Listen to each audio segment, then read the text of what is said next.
नमस्कार साथियों, आप सभी का स्वागत है आपके अपने YouTube channel daily GK master पर। साथियों, आज की करंट अफेयर्स की क्लास लेकर के आए हैं 17 अप्रैल से। जितने भी करंट अफेयर्स के क्वेश्चन हैं, सभी को कवर करने वाले हैं। आप लोग चैनल पर पहली बार आए हो, तो चैनल को सब्सक्राइबर कर लीजिए, बेल आइकन को ऑन कर लीजिए और वीडियो को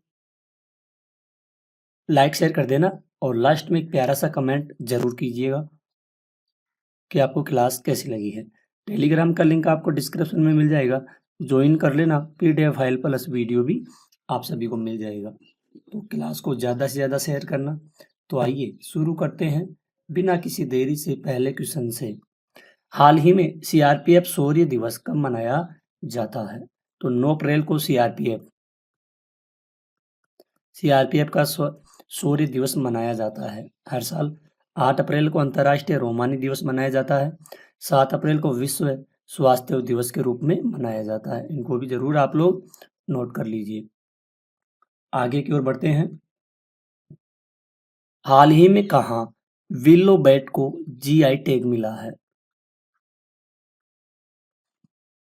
तो साथियों, कहाँ पर विलो बैट को जीआई टैग दिया गया है? तो ये मिला है जम्मू कश्मीर को। जो क्रिकेट बैट खेलते हैं, इसको जीआई टैग मिला है, जिसका नाम है विलो बैट। इसको जीआई टैग मिला है हाल ही में। ध्यान में रखना, काफी इंपॉर्टेंट क्वेश्चन है। आइए अपन नेक्स्ट क्वेश्चन की ओर बढ़ते हैं।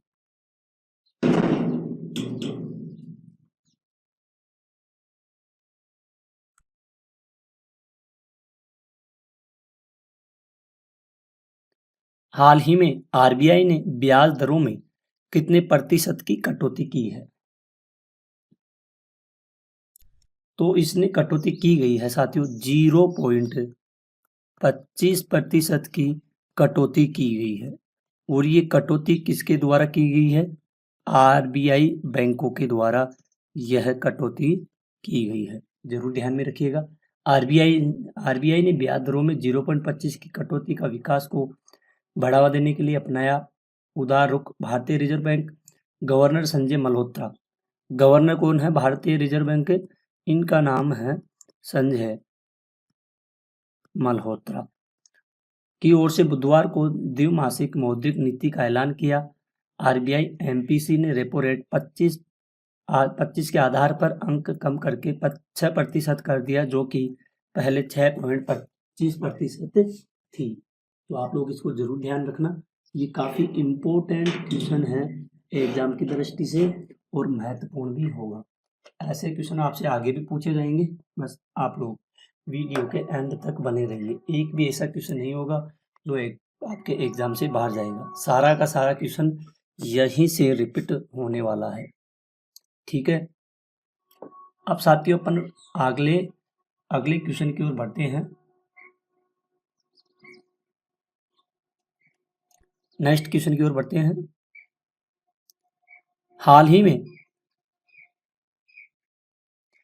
ही में किसे नेपाल राष्ट्र बैंक का कार्यवाहक गवर्नर नियुक्त किया गया है?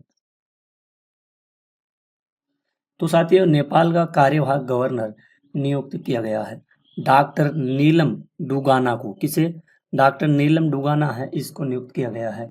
नेपाल राष्ट्र बैंक है एनआरबी। ठीक है, और इसके वरिष्ठ उप गवर्नर है डॉक्टर नीलम डुगाना। ठीक है, तो ये कार्यवाहक गवर्नर नियुक्त किया गया है हाल ही में। यह नियुक्ति पूर्व गवर्नर महाप्रसाद अधिकारी का 5 वर्षीय कार्यकाल 6 अप्रैल 2025 को समाप्त होने के बाद इनको क्या किया गया है? इनको नियुक्त किया गया है। ठीक है, पूनम गुप्ता को आरबीआई का डिप्टी गवर्नर नियुक्त किया गया। सलीला पांडे ने एसबीआई का कार्ड के एमडी व सीईओ के रूप में कार्यभार संभाला है इन्होंने। ठीक है, आइए नेक्स्ट क्वेश्चन की ओर बढ़ते हैं अपन। हाल ही में किस राज्य के मुख्यमंत्री ने जल संरक्षण अभियान के तहत भागीरथ ऐप लॉन्च किया है?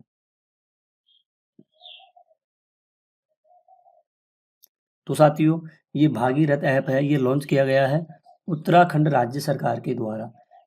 सीएम उत्तराखंड के सीएम कौन है? धामी। ठीक है, ये सीएम है। और जल संरक्षण के लिए भागीरथ ऐप लॉन्च किया गया, मुख्यमंत्री पुष्कर सिंह धामी। ठीक है, पूरा नाम है पुष्कर सिंह धामी नाम इनका। इन्होंने जल संरक्षण अभियान 2025 के अंतर्गत भागीरथ मोबाइल ऐप लॉन्च किया। इस पहल का उद्देश्य राज्य में जल स्रोतों के संरक्षण को बढ़ावा देना और यह धारा मेरी नौला मेरा गांव मेरा प्रयास मेरा थीम पर आधारित बताई गई है। काफी इंपॉर्टेंट क्वेश्चन है, जरूर आप लोग इसको नोट कर लीजिएगा। अगले क्वेश्चन की ओर बढ़ते हैं। हाल ही में IIM अहमदाबाद का कहां अपना पहला विदेशी परिषद खुलेगा?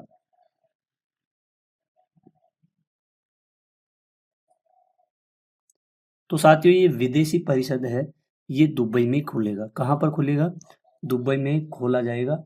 इसको आप लोग जरूर ध्यान में रखिएगा। IIM अहमदाबाद, ये दुबई में खोला जाएगा। काफी इंपॉर्टेंट क्वेश्चन है, महत्वपूर्ण भी है। नेक्स्ट क्वेश्चन है,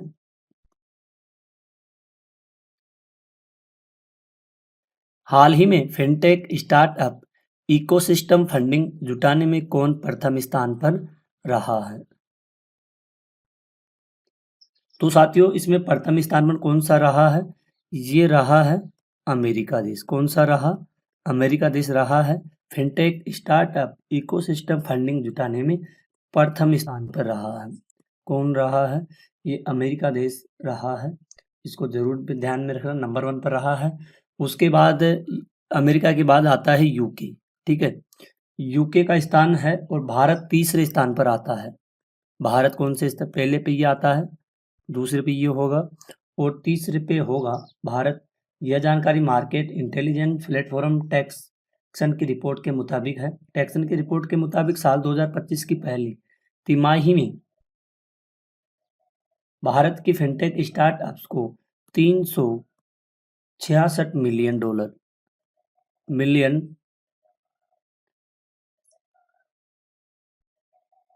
मिलियन डॉलर की फंडिंग मिली। इस दौरान मार्च में कंपनियों ने सबसे ज्यादा $187 मिलियन जुटाए हैं।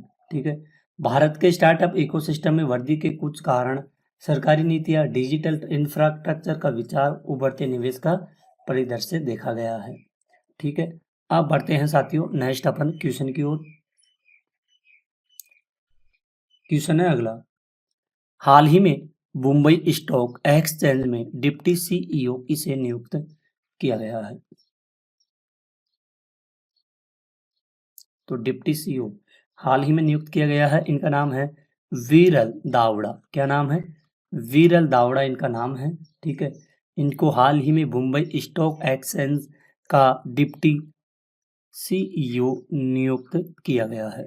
ठीक है, नेक्स्ट क्वेश्चन है, हाल ही में कहां भारत का सबसे बड़ा पेट्रोकेमिकल संयंत्र बनेगा? सबसे बड़ा पेट्रोकेमिकल संयंत्र कहां पर बनेगा?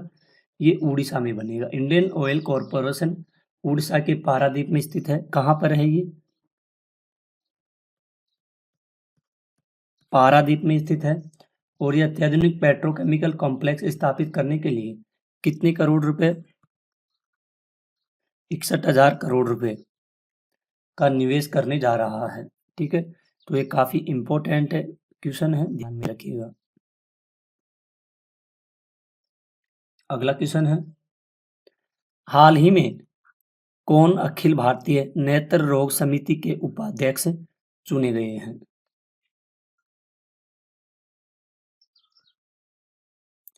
तो साथियों इनका नाम है डॉक्टर मोहन राजन। इनको अखिल भारतीय नेत्र रोग सोसाइटी AIOS शॉर्टकट नाम है, सोसाइटी का उपाध्यक्ष नियुक्त किया गया है। क्या किया गया है? उपाध्यक्ष। नेक्स्ट क्वेश्चन है, हाल ही में बिम्स्टेक कृषि मंत्रियों का तीसरा सम्मेलन कहां शुरू हुआ है? तो बिम्स्टेक कृषि मंत्रियों का कौन सा सम्मेलन होगा? ये तीसरा सम्मेलन होगा। और ये कहां पे शुरू हुआ है? नेपाल में। कहां पर हुआ है? इसको नेपाल में शुरू किया गया है। ठीक है, बिम्स्टेक कौन सा? बिम्स्टेक कृषि मंत्रियों का कृषि मंत्रियों का कौन सा सम्मेलन है? तीसरा सम्मेलन है ये। ठीक है, आइए नेक्स्ट क्वेश्चन की ओर बढ़ते हैं। हाल ही में खाद्य सुरक्षा पर भारत और किस देश ने महत्वपूर्ण समझौते पर हस्ताक्षर किए हैं? तो इन्होंने किए हैं इजराइल के एक महत्वपूर्ण खाद्य सुरक्षा समझौता है भारत के द्वारा और इजराइल के द्वारा इस महत्वपूर्ण समझौते पर हस्ताक्षर किए गए हैं। नेक्स्ट क्वेश्चन है, हाल ही में किस देश ने अमेरिका पर 84% टैरिफ लगाने की घोषणा की गई है? किस पर? अमेरिका पर। कौन सा देश लगाएगा? चीन लगाएगा। ठीक है, जैसे चीन ने लगाया अमेरिका ने लगाया है, वैसे ही चीन ने भी टैरिफ लगाने की घोषणा कर दी है। नेक्स्ट क्वेश्चन है, हाल ही में कहाँ पहले हिमालयी जलवायु केंद्र का उद्घाटन किया गया है? कहाँ पर किया गया है? ये उधमपुर में किया गया है।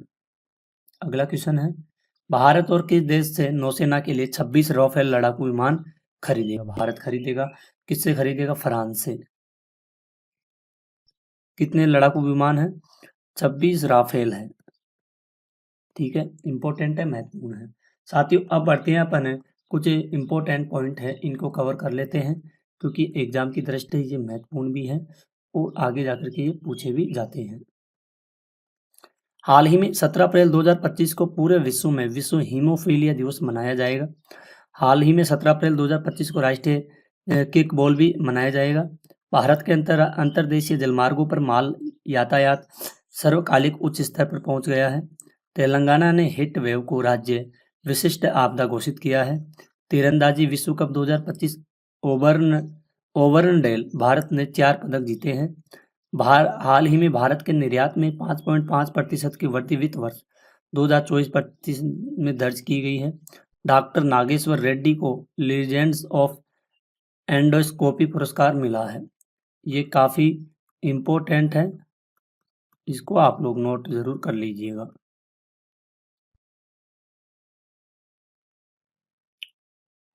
श्रेयस अय्यर ने ICC men's player of the month का अवार्ड जीता है। दिल्ली का आईजीआई एयरपोर्ट 2024 में वैश्विक स्तर पर 90 सबसे व्यस्त एयरपोर्ट की श्रेणी में शामिल है। क्यूपेल ने भारत का शक्तिशाली 25 क्यूबिट क्वांटम कंप्यूटर लॉन्च किया गया है। भारत की नौसेना एंटीशिप मिसाइल का ओडिशा तट पर चांदीपुर सफलतापूर्वक परीक्षण किया गया। यह उपलब्धि भारत की नौसैनिक क्षमताओं को एक महत्वपूर्ण बढ़ावा देती है। NASM-SR को रक्षा अनुसंधान एवं विकास संगठन ने भारतीय नौसेना के सहयोग से विकसित किया गया है।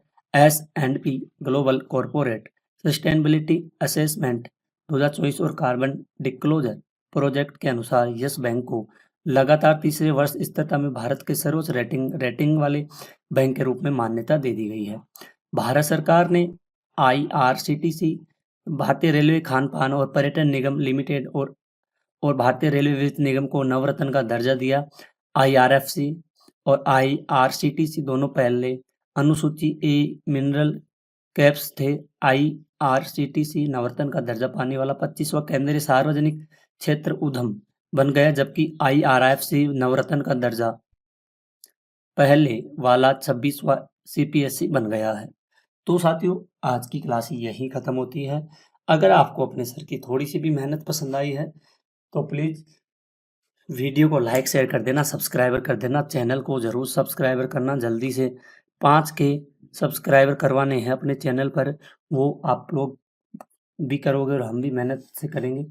तो आज के लिए इतना ही, मिलते हैं अगली क्लास में। तब तक के लिए धन्यवाद। जय हिंद, जय भारत।